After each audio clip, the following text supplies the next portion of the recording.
Sejam todos bem-vindos. Meu nome é Ivan Barbosa, eu sou sócio e gestor do Ártica. Nós temos nosso fundo de ações aqui, o Ártica Long Term, que completou 9 anos e 3 meses na virada desse último mês, com um retorno médio anual de 32,6%. Hoje a gente vai abordar um tema bastante polêmico, vamos falar de política aqui no meio das eleições, e isso exige considerações especiais. Eu estou olhando muito para os cenários políticos com o nosso chapéu de investidor aqui, né? Preocupado com o que vai acontecer com a economia do país num cenário e em outro, e tentando fazer uma análise mais técnica do que ideológica. A gente está olhando as pautas, né? O que cada presidente historicamente fez e está dizendo que vai fazer, e pensando como é que isso reflete nos nossos investimentos aqui. Então eu vou tentar evitar um pouco aqui as pautas que sejam mais ideológicas puras.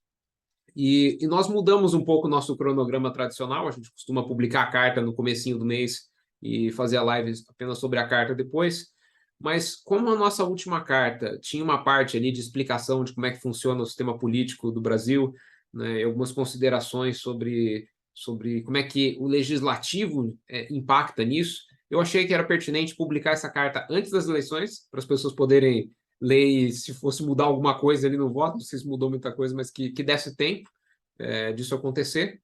E agora, como a live está sendo feita depois dos resultados, eu acho que é pertinente comentar o que a gente entende que os resultados aí das eleições de primeiro turno nos trazem nesse ponto de vista de expectativas econômicas, tá? Vamos lá. O primeiro ponto que eu queria fazer é o entendimento do papel que o presidente da República tem aqui no Brasil. A maior parte da população tende a colocar tudo na conta do presidente, né? De bom ou de ruim, o presidente que é o responsável final por isso. Mas o presidente não tem tanta autonomia como a gente imagina que ele tenha. Aqui no Brasil, o presidente tem dois papéis principais. O primeiro papel é de chefe de Estado, que é a função de representar o país institucionalmente, a agenda diplomática. Então, tudo que tem a ver com relacionamento com os outros países, né, os discursos que a gente vê o presidente fazendo na ONU, né, é essa a função do presidente como chefe de Estado, é um papel mais diplomático. Nessa agenda, ele tem bastante autonomia, tá? Ele pode puxar a diplomacia do país para o lado que ele quiser. Mas tem um segundo papel, que eu acho que impacta até mais as nossas vidas cotidianas, aquilo que nos interessa na prática, que é o de chefe de governo, onde o presidente ele é responsável pela gestão na máquina pública. Mas nessa gestão da máquina pública, ele tem uma série de amarras, né? O sistema brasileiro ele é feito para que o legislativo seja um contrapeso das decisões do presidente e que seja um órgão que fiscaliza o que o executivo está fazendo. Então, o que o presidente pode fazer sozinho e o que ele não pode fazer? O poder que ele tem sozinho é de indicar ministros e exonerar ministros. Então, eles colocam e tiram das cadeiras dos ministérios quem eles quiserem. Esse é um poder bastante grande, tá? Porque são os ministros e todos os outros cargos de indicação política, né, que vêm a reboque. Tá? Então, o presidente, em última instância, que decide quem que vai ocupar as cadeiras ali, onde é discricionário do poder público indicar quem vai ser o dono do cargo, né? Mas, para vocês terem ideia, ele não pode nem mudar os ministérios sem o apoio do legislativo. É como se o CEO herdasse ali uma empresa que já tem as determinadas diretorias, você pode falar quem que é o diretor, mas se você quiser reorganizar, você não pode, né? Aí você precisa do apoio do Congresso. Outra coisa que o presidente pode fazer sozinho é controlar as estatais, né, onde a União é a acionista controladora. Então, o nosso caso de sempre aqui é a Petrobras, né? Por que o governo tem uma interferência tão grande? Porque tem a maioria dos votos na Petrobras, então o governo age como um acionista controlador. A gente viu aí uma série de movimentações de coloca CEO, tira CEO, né? É o exercício desse poder de ser o controlador das estatais. Então, tudo o que é de propriedade do governo federal, em última instância, o presidente pode interferir, né? E a última função aqui, que aí já começa a ter um pouco menos de autonomia, é gastar o orçamento, né? Mas aí acho que acho que compensa dar uma quebrada mais em como é que é o processo orçamentário da União, né? O legislativo ele tem um papel fundamental, ele interfere bastante no final. A palavra final de como é que vai ser o orçamento do governo é do legislativo, né? Isso vem em três movimentos. O primeiro movimento é o desenvolvimento de um plano plurianual, que é um plano de quais são as prioridades do governo para os próximos 4 anos. Quando o presidente entra no mandato dele, né, esse plano dele ainda não está em vigor. Então, no primeiro ano de mandato, ele faz o último ano do plano de 4 anos do presidente passado. Aí, nesse ano corrente, ele faz o plano dele e apresenta para o Congresso. Então, até o final do primeiro ano de mandato, o presidente, com a aprovação do Congresso, né, ele apresenta para o Congresso e o Congresso aprova esse plano plurianual. No ano seguinte, né, a hora que entra esse plano novo em vigor, né, no primeiro semestre do ano, o Congresso ele determina quais vão ser as prioridades de gastos para o ano, né, através da Lei de Diretrizes Orçamentárias. Essa lei é um pré-orçamento, assim, para discutir lá quais são as prioridades e colocar as linhas mestras de como é que vai ser feito o orçamento do ano seguinte. E depois vem a Lei Orçamentária Anual, que é o orçamento propriamente dito, que é feito no segundo semestre de cada ano para o ano seguinte. E essa Lei Orçamentária Anual também o Executivo propõe, mas o Congresso pode alterar e aprovar. Tá? Então, a última palavra de como é que é gasto o dinheiro da União é do Congresso. Né? E o presidente ele fica travado por esse orçamento. Né? Além desse orçamento travar o uso em determinadas pautas, então ele fala, ó, esse tanto de dinheiro vai para a saúde, esse tanto de dinheiro vai para a educação, esse tanto vai para a infraestrutura, ele é obrigado a cumprir exatamente o que está no orçamento. Né? Teve uma entrevista recente com o Paulo Guedes, que deu uma entrevista de 4 horas e meia na Flow, que ele até traz algumas informações interessantes. Uma delas é que desse orçamento, 96% são em despesas obrigatórias. Essas despesas obrigatórias são os gastos recorrentes que não tem muito como desviar. Tá? Se o executivo, querendo ou não, ele tem que gastar esse dinheiro. Boa parte disso é folha, né, pagar os funcionários públicos, e previdência, pagar os funcionários públicos aposentados. E tem outras coisas ali de gastos recorrentes, mas o fato é que sobra 4% para o Poder Executivo decidir como é que ele vai gastar dentro da pauta de saúde. Então, é uma margem de manobra pequena. E o Executivo sozinho, ele não pode fazer realocações, né, entre um tema e outro. Não pode tirar de saúde e colocar em educação. O Paulo Guedes, até nessa mesma entrevista, ele deu um exemplo real de um prefeito que falava assim, olha, eu estou com um orçamento aqui, e o orçamento ele costuma ser feito com base nos gastos do ano passado. Então, esse negócio vai se carregando, né? Ele vai ficando travado e passa ano, o orçamento está parecido. E ele dizia assim, antigamente, a cidade tinha muito mais crianças proporcionalmente à população geral, né? E poucos idosos. À medida que a cidade foi envelhecendo, foi mudando esse perfil demográfico, hoje eles tinham menos crianças e mais idosos. Né? Então faria sentido tirar um pouco de dinheiro da educação, porque tem menos criança para ir para a escola, e colocar dinheiro na saúde, porque tem uma população idosa que precisa de uma série de cuidados ali que exigem mais dinheiro. E ele falou, hoje eu não posso fazer isso. Eu sou obrigado, de um lado, ficar lá pintando a escola 4 vezes, trocando de uniforme 6 vezes por ano, e, ao mesmo tempo, eu estou olhando lá o posto de saúde, onde está precisando de investimento para atender a população mais idosa. E o Executivo não tem essa flexibilidade, ele não pode mudar sem ok do Congresso. E até mais frustrante que isso é que o governo não pode mudar e não pode também deixar de gastar. O governo não tem o direito de economizar o orçamento. Se o gasto não é completamente destinado, isso é improbidade administrativa ali. O governo é obrigado a gastar. Então não pode falar assim, olha, eu já cumpri aqui as diretrizes tal, toma aqui o dinheiro de volta. Não, você tem que gastar. Então, assim, poxa, quanto que está na mão do legislativo e quanto que está na mão do executivo, né? O legislativo determina onde gastar e quanto gastar, você é obrigado a ir lá gastar.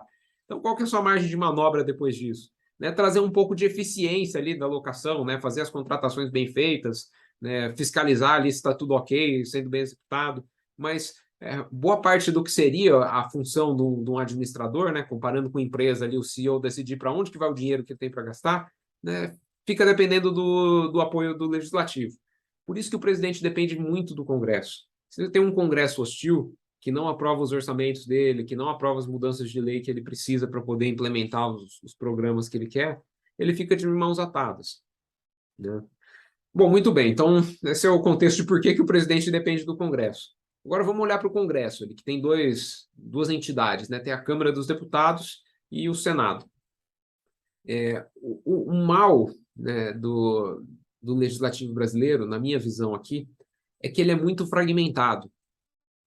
Você pega lá as bases de deputados e de senadores, tem dezenas de partidos que constituem a Câmara e o Senado, e para o presidente ter apoio da maioria, ele tem que sair negociando com uma série de partidos voto para ele poder conseguir fazer o que ele acredita que deve ser feito, né? E essa negociação com uma série de partidos, aqui no Brasil, recebeu o nome de governo de coalizão, né? Que é a articulação política com vários partidos da base para você ter apoio suficiente para ter governabilidade, né? E nessa negociação para ter apoio do Congresso, é que acontecem e aconteceram historicamente muitas das coisas ruins aqui da política do país, né? Uma que é prática comum, né, que, enfim, praticamente em algum momento todos os presidentes devem ter feito, é a prática de troca de cargos por apoio no Congresso, né? Os toma lá da cá que o pessoal critica, né? Que como o executivo tem esse poder de colocar pessoas em determinados cargos, que são cargos públicos, bem pagos e tal, né? Negocia com o deputado ali de apontar para o cargo quem ele quer que seja apontado, por interesses legítimos ou ilegítimos, né? Em troca disso, o deputado apoia as pautas do presidente no Congresso. E a segunda pauta que ficou bastante famosa no sentido ruim foi a história do mensalão. O que era o mensalão? O PT usava dinheiro público, né? Eles davam um jeito de desviar esse dinheiro e pagar para os deputados mensalidades, né? Eram propinas recorrentes, para que o Congresso mantivesse um apoio às pautas do PT. Por que isso é tão grave? No momento que o executivo, né, usa seu poder ali de gastar o orçamento para desviar dinheiro para o legislativo e comprar o apoio, então ele fica com um apoio completamente ilegítimo, ele perverte toda essa lógica do sistema político brasileiro, onde o legislativo é um contrapeso do executivo e é um fiscalizador do executivo. Então, assim, fazendo uma analogia com empresa, né, é como se o CEO subornasse o diretor de compliance para ele poder fazer o que ele quer. A pessoa que deveria ter independência ali para fiscalizar, para garantir que o executivo está andando na linha, né, os deputados e senadores, tem os seus votos comprados. Então, o executivo ele fica com mais poder na mão do que ele deveria ter. Ele fica sem esse contrapeso e sem a fiscalização. Tá? Essa é a gravidade do mensalão, aí, o fato dele corromper esse contrapeso que foi desenhado no nosso sistema político, né? E eu falo que esse sistema político tem o lado bom e o lado ruim nessa história do presidente ser tão dependente do Congresso, né? O lado bom dessa história é que se entra um presidente irresponsável, o Congresso é um amortecedor, é um freio ali para o presidente não poder sair fazendo qualquer coisa e destruir o país. O lado ruim desse freio é que se entra um presidente bem intencionado, que quer fazer um monte de coisa, ele tem que negociar com os partidos todos e fazer um governo de coalizão. Então, tudo é moroso, tudo é difícil, tudo tem que ter um apoio ali sutil, né? Bom, dado isso, né, dado esse efeito prático, que o presidente depende muito do Congresso, e o Congresso é historicamente fragmentado, né, que a gente teve de resultado, né, vindo desse primeiro turno, né? E agora eu vou projetar um gráfico aqui, que a gente até soltou na segunda-feira de manhã e rodou bastante aí as redes, que é como é que ficou a composição do Senado e da Câmara, né? Ficamos desta forma aqui, né? Hoje, tanto no Senado quanto na Câmara, os partidos de direita e centro-direita atingiram maioria, né? Estão com mais de 50%. Aí aqui nessa classificação tem alguma subjetividade, tá? Quando eu soltei isso aqui a público, teve muita gente que veio falar, poxa, mas esse partido aqui eu não acho que é de direita, eu acho que é de centro, por que que o de centro tá classificado como de centro? O que nós fizemos aqui? Os partidos que se autodeclaram como centro-direita ou direita, a maior parte deles é centro-algo, nenhum se coloca mais nos extremos.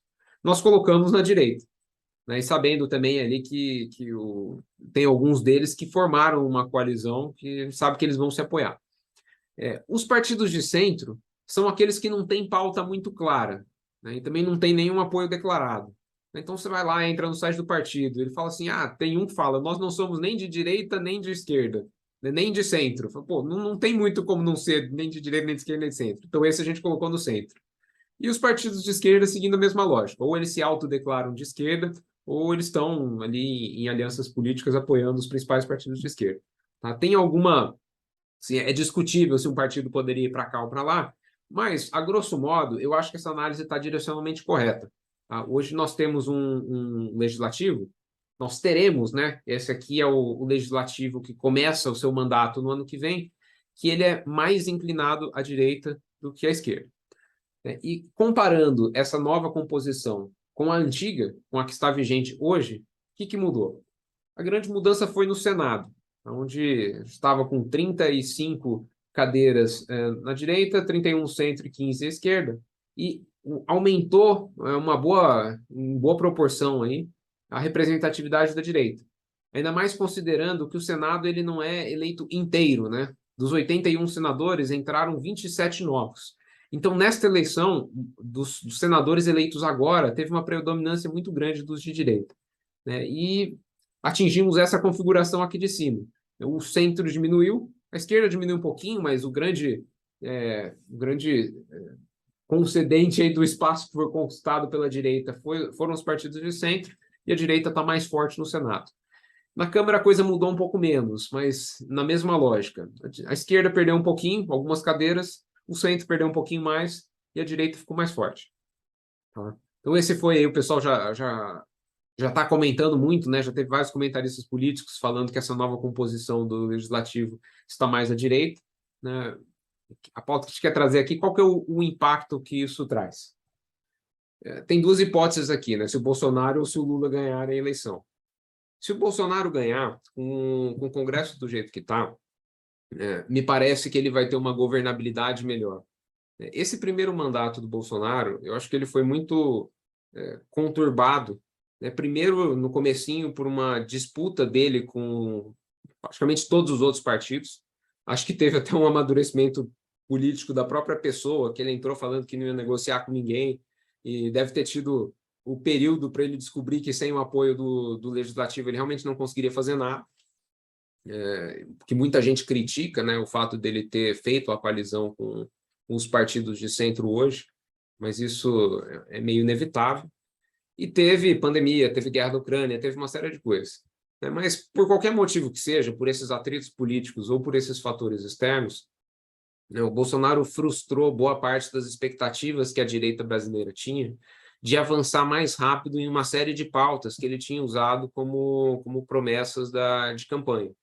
De ter mais iniciativas de liberdade econômica, de fazer mais privatizações, né, de ser fiscalmente mais responsável, apesar de que o dinheiro que foi gasto do governo durante a pandemia não é que estava sendo inchada a máquina pública, né? Teve um movimento de imprimir dinheiro para distribuir para a população que estava mais vulnerável, que eu acho que até foi muito correto, o mundo inteiro fez isso, porque a partir do momento que foi ordem do Estado que ninguém podia trabalhar, que as pessoas tinham que ficar em casa, né, e uma boa parte da atividade econômica ia diminuir, né, não tem muita alternativa, né? Ou o governo imprimia dinheiro e distribuía para as pessoas que não tinham reservas de caixa para passar o período longo que nós ficamos em lockdown, com dinheiro suficiente para sobreviver, né? Ou sei lá o que ia acontecer, ia ter revolução, assim, gente sem dinheiro, passando fome, ia ser um problema muito pior.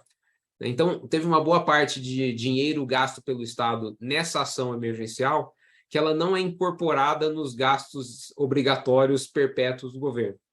Tá? Mas, apesar do rompimento aí do teto de gastos ter sido por conta dessas redistribuições de valor, o fato é que assim, não teve um, um gasto mínimo que a direita esperava. E também uma série de questões de gestão pública, né, que não foi feito muita melhora nessa esfera de melhorar a mecânica administrativa ali, aquela história do orçamento determinado pelo Congresso, o quanto que é engessado o destino dos recursos e tal.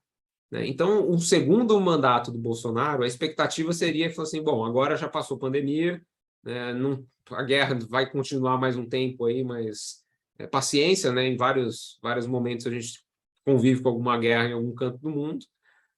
O Congresso está menos hostil, você conseguiu lá eleger uma base do legislativo muito mais inclinada para a esfera política dele. Então, a expectativa para um segundo mandato do Bolsonaro foi que ele entregasse esses avanços dessas pautas mais de direita. que eu coloco aqui as principais como liberdade econômica, responsabilidade fiscal e a melhoria da gestão pública. Eu acho que avanços significativos nessas esferas têm um potencial de melhorar muito a economia do país. Mas sempre que eu falo em melhorar a economia do país, a gente usa o termo que ficou famoso em mercado financeiro de moderadamente otimista. O Brasil está andando de lado há décadas, tá? Não tem nenhuma melhoria substancial há muito tempo. E aqui todo mundo sempre fala que no próximo mandato, no próximo década, no próximo sei lá o quê, o país vai emergir porque tem commodities, tem produção agrícola enorme, tem vantagens de custo em vários setores, né, que dependem de recursos naturais, mas esse negócio nunca chega. Então, assim, existe a possibilidade de um presidente com uma pauta de responsabilidade econômica, uma pauta mais pró-mercado e com o apoio do legislativo, conseguir avançar em algumas medidas que seriam passos importantes para a melhora da economia. Se o Lula for eleito, eu também não acho que é a catástrofe que o pessoal que está mais à direita costuma pregar. Tá? Eu não acho que ele vai conseguir fazer tanta coisa de agendas mais inclinadas para a esquerda, porque ele vai ter um Congresso meio hostil, né? Então tudo que ele quiser fazer ali de muito significativo para ele conseguir apoio do Congresso, ele vai ter que ceder em muita coisa, né? E ele continua com a base política dele. Então, assim, ele não pode ir muito para a direita, porque senão ele perde toda a base que tradicionalmente ele sempre carregou ali do PT, e ele também não pode fazer muita coisa que agrade a base dele, porque ele não tem apoio no Congresso, e porque para ele ter a projeção que ele teve agora, ele fez acordos com muita gente. Está lá o Alckmin de vice-presidente dele. Notem que o Lula ele não divulgou plano de governo até agora. Assim, taticamente, eu entendo o conflito. Não tem plano de governo que ele consiga divulgar agora que agrade, ao mesmo tempo, o pessoal com quem ele fez a coalizão ali para conseguir ter uma candidatura forte e a base do PT clássica, que é uma agenda muito mais agressiva para a esquerda. Então, até o Ciro, que fez uma crítica, né, ainda no primeiro turno, ele falou assim, poxa, tá lá o Boulos e o Meirelles sentados um do lado do outro.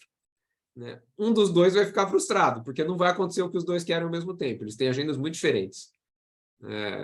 E eu tendo a achar que um governo do Lula seria mais inclinado para o lado do Meirelles do que para o lado do Boulos. Eles até acenaram que o Meirelles ia ser o ministro da Economia, depois eles meio que colocaram panos quentes, porque começou a ter uma rejeição muito grande da base do PT, mas assim, o apoio das pessoas relevantes na economia que o Lula está tendo, eu entendo que pendam mais para o lado de querer o Meirelles como ministro da Economia, que é um cara super bom. Assim, você vê o Meirelles falando, ele tem as ideias que eu acredito são muito corretas. Ele que implementou o teto de gastos, que o Paulo Guedes agora está criticando, dizendo que foi mal feito e tal, mas sei lá sobre quais condições também que eles conseguiram passar o teto de gastos. Ele fala de ter responsabilidade fiscal, né? Tem completa consciência que você não pode sair gastando à torta direito em qualquer programa que seja. Então, eu não acho que seria um governo tão hostil ao mercado. Então, em qualquer cenário, não acho que nada catastrófico vai acontecer. Até porque a gente vê muita gente exaltada falando assim, poxa, se os que não gostam do Bolsonaro falam que se ele ganhar, o Brasil vai virar ditadura militar no meio do mandato. E os que não gostam do Lula falam que o Brasil vai virar Venezuela no meio do mandato. Eu tenho uma visão um pouco diferente aqui. Eu falo que durante minha carreira toda, a maior parte dela foi sobre o governo do PT.